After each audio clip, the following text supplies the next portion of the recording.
I told my brother I didn't approve of his new partner, and now he's refusing to speak to me until I apologize. Now, I've lost all communication with him, and I'm starting to question if I made the right call, especially with everything that's happening. I'm 32F, and I have a brother, David, who's 30. We've always been close. At least I thought we were. Growing up, we shared a lot of moments, and even when we fought, it was never anything that couldn't be fixed. But recently, I've been feeling this growing distance between us. We're both adults now, and it's like we're living in separate worlds. I don't know if it's just a part of getting older or if it's because David's made some changes in his life that I'm having a hard time accepting. Either way, things haven't been the same. The change that sparked this all was when David started dating Rachel. At first, I didn't think much of it. He'd had a share of girlfriends before, none of them sticking around long enough for me to get a real impression. But when Rachel entered the picture, something felt different, and not in a good way. I'll be honest, I didn't like her from the start. She had this cool, almost aloof demeanor, and I'm not one to judge someone based on first impressions, but there was something about her that didn't sit right with me. I try to be open-minded and not let my initial feelings cloud my judgment, but the more I saw her, the more I began to notice little things. It was like she was dismissive of everyone around her, especially David's friends and family, and she didn't even try to hide it. She would criticize David's choices, belittle his friends, and even make little jabs at his career. I thought I was imagining it at first, but it happened often enough that I couldn't ignore it anymore. I wasn't the only one who noticed it. David's friends started pulling me aside, mentioning how uncomfortable they were around Rachel. They could see it too, but they were all too polite to say anything. I think they were just as reluctant as I was to make waves. But I couldn't sit back and watch him lose himself in this relationship, especially when he seemed to be so caught up in trying to please her.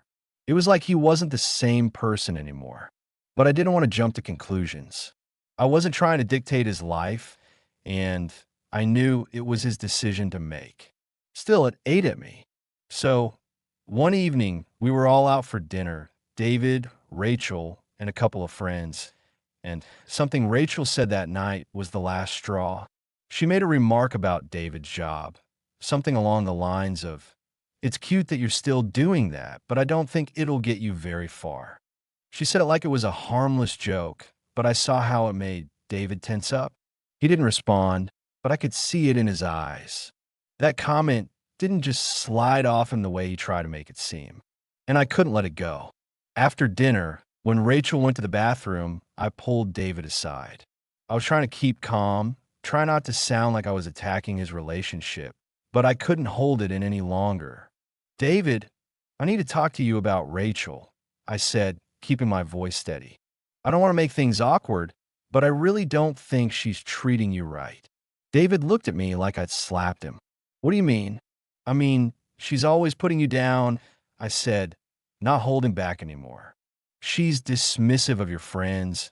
She criticizes your career. She's constantly trying to change you, and I don't think you even see it. It's like she doesn't value you for who you are." David's face went pale. He looked over at Rachel, who was chatting with our friends, and then back at me. "You don't know her like I do. She's good for me." I could feel my frustration bubbling over. "She doesn't care about you the way you deserve," I said, trying to keep my voice low. "And I don't think you're seeing it. I'm just trying to look out for you." He stared at me for a long moment, his jaw clenched before shaking his head. "I don't need your opinion on my relationship. If you don't like her, that's your problem. But I'm not going to stand here and let you talk about her like that." And just like that, the conversation ended. I didn't know what else to say. He turned and walked back to the table, leaving me standing there, stunned. It was like he didn't even want to hear me. But the worst part? I knew deep down that he was choosing her over me, and I couldn't understand why. Over the next couple of weeks, it felt like everything changed. I tried to reach out, but it was like pulling teeth to get a response. Every time I saw him, he was colder, more distant. He would show up to family events, but his attention was always on Rachel. She was always by his side, her presence like a shadow, and when she was around, it was like I didn't even exist. But it wasn't just that. He started pulling away from everyone, his friends, his family, and even me. I tried to talk to him about it, but it felt like no matter how I approached the situation, I was the problem. It was like the more I expressed concern, the more defensive he became. He started turning everything around on me, as if I was the one causing trouble. He would brush me off, telling me I didn't understand his relationship and that I needed to stop interfering. It was exhausting. I felt like I was losing my brother, and there was nothing I could do to fix it. Then, about 3 weeks ago, I went over to his place for dinner. I didn't want to go, but he insisted. Rachel was there, of course, and from the moment I walked in, I could feel the tension in the air. It was like she was waiting for me to say something. I tried to keep it civil, try to make small talk, but I could tell she was watching me, waiting for me to slip up. And sure enough, I did. We were sitting at the table, eating, when Rachel made one of her usual comments. This time, she said something about my job. Not in a friendly way, just another dig at my choices. I could feel my patience wearing thin, but I tried to hold it together. But something inside me snapped. Rachel, why do you always do that? I asked, my voice colder than I meant it to be. Why do you always feel the need to put everyone down? David immediately stood up, his face turning red with anger. You need to stop. Right now. Apologize to her. I stared at him, completely blindsided. What? I'm done, he said, his voice tight with frustration. You need to apologize to Rachel. If you don't, I don't want to speak to you again. And that was it. That was the moment I realized that whatever I had left of my relationship with David was gone. He was done with me. A couple of days passed after the dinner, and the silence between David and me felt heavier than I ever expected. I try not to let it get to me, but it was impossible. I kept replaying that night in my head, wondering where everything went wrong. The way he looked at me when I spoke up, the coldness in his voice when he demanded I apologize. It was like I had no place in his life anymore. I couldn't shake the feeling that maybe I had overstepped, but it was hard to ignore everything I'd seen with Rachel. A week after that night, I finally reached out to my mom, hoping she could help make sense of everything. I knew she was close to David and that maybe she could talk to him, see if there was any chance of patching things up between us. I didn't expect her to have all the answers, but maybe she could get him to at least listen to me again. I hadn't spoken to her about the whole Rachel situation before. I didn't want to make it sound like I was trying to turn the family against her, but at this point, I just needed someone to understand. So I decided to be honest. I told her everything, the things Rachel had said, the way she treated David, how he seemed to be changing into someone I didn't recognize. At first, Mom was quiet. She didn't interrupt me, which I appreciated, but her silence made me nervous. When she finally spoke, she sighed deeply. I know David can be stubborn, but he's an adult, and he's making his own choices, she said softly. I can't really tell him what to do. You know that. It felt like a slap in the face. I wasn't asking her to tell him what to do. I just wanted her to see the situation for what it was. But maybe I was asking too much. I knew she was caught between wanting to support David and wanting to understand me. I pressed on, trying to make her see my side. Mom, I get that he's an adult, but I'm not trying to control him. I just don't want to see him make a mistake. Rachel is bad for him, and I'm not the only one who thinks so. She didn't respond immediately, and I could hear the hesitation in her voice when she finally spoke again. I know you're worried, but sometimes you have to let people figure things out for themselves. David will come around. He always does. Just give him time. That wasn't the answer I wanted to hear. It wasn't what I needed. But I had nothing else to say, so I ended the conversation there. It was clear that my mom wasn't going to take my side in this, and I had to accept that. Days turned into weeks, and the distance between David and me only seemed to grow. Every time I saw him at a family gathering, he was with Rachel, and he was always so distant with me. It was like he had built this wall around himself, and no matter how many times I tried to break it down, it never worked. He was so wrapped up in defending her that he couldn't see how much he was pushing everyone away. I started to notice small changes in David, things I hadn't picked up on before. He stopped hanging out with his old friends, the ones he had been close to for years. He started making excuses when they tried to reach out, saying he was busy or that Rachel didn't like it when he hung out with them. It wasn't like him. He had always been close to his friends, and to see him cut them off one by one was heartbreaking. But Rachel was always there, watching, pulling the strings. I could see it in the way she acted around him, like she was trying to control his every move. It wasn't healthy, and it made me feel even more helpless. And then, one evening, I ran into one of David's friends at the grocery store. Her name was Sarah, and we had always gotten along. She was someone who knew David well, someone I trusted.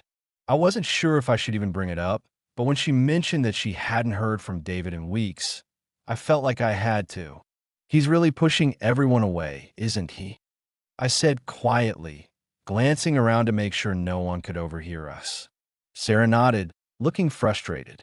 Yeah, it's like he doesn't care about anyone anymore. Rachel's got him completely under her thumb, and he doesn't even see it. It's honestly kind of sad. We tried reaching out, but he always has an excuse. I felt a lump form in my throat. I'm just so worried about him. I've tried talking to him, but it's like he's not even listening to me. I don't know what to do anymore. Sarah hesitated for a moment, then leaned in closer.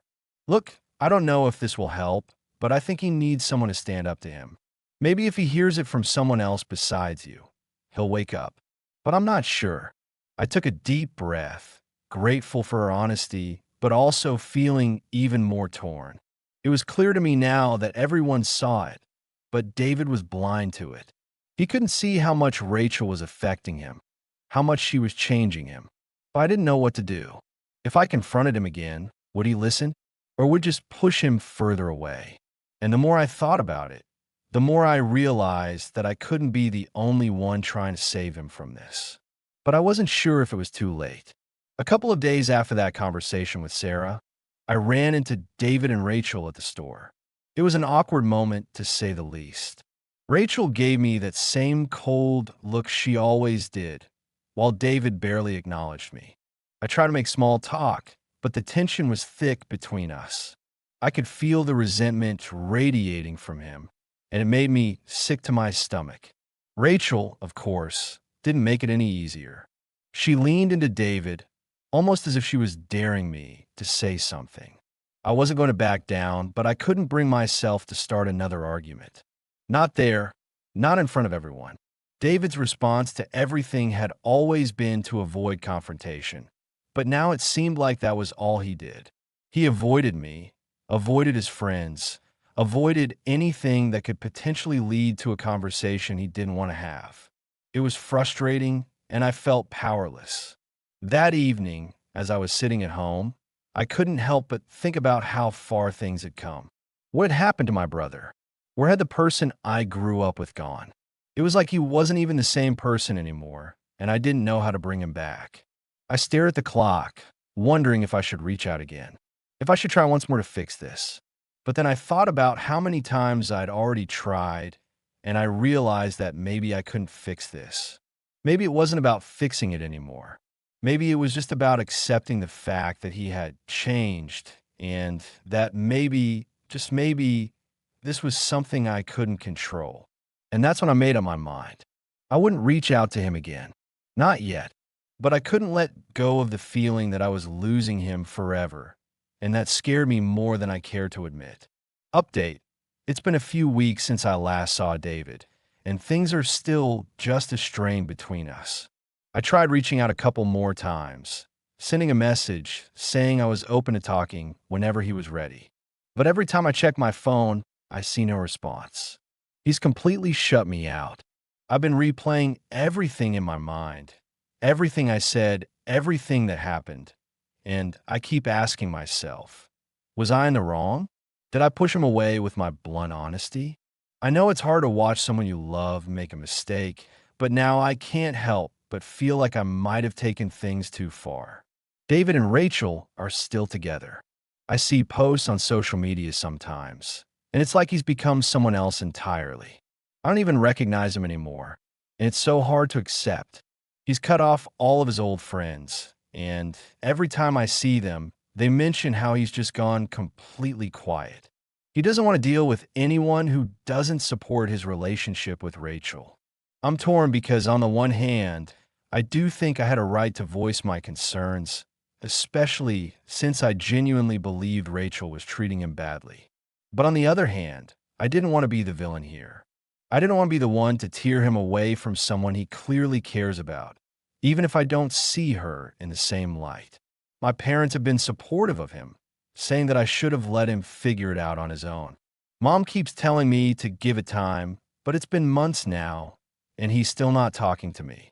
And I keep wondering, am I the a-hole for standing up to him? Should I have just kept my mouth shut and let him make his own mistakes?